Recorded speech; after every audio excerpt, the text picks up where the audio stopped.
जो पूरी जिंदगी किसी इंसान से नहीं हारा, लेकिन जब उसने रसूलुल्लाह को चुनौती दी तो उसके घमंड का क्या अंजाम हुआ।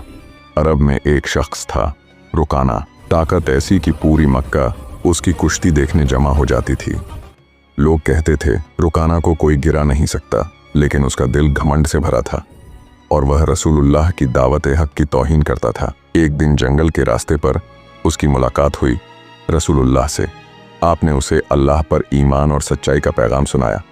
रुकाना हंस पड़ा, अगर आप सच में नबी हैं तो मुझसे कुश्ती कर लें। लोग चारों तरफ जमा हो गए। रुकाना तैयार खड़ा था, उसकी आंखों में अजीब सा घमंड चमक रहा था। रसूलुल्लाह ने मुस्कुरा कर कहा, अगर इससे तेरे दिल में हक दाखिल हो तो मैं तैयार हूँ।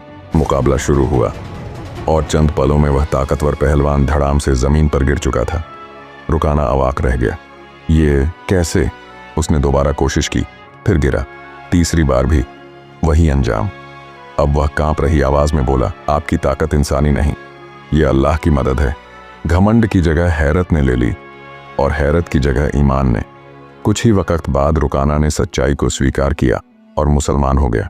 अगर आप भी मानते हैं कि रसूलुल्लाह की सत्यता सबसे बड़े घमंड को भी झुका देती है तो कमेंट्स में लिखें, या रसूल अल्लाह।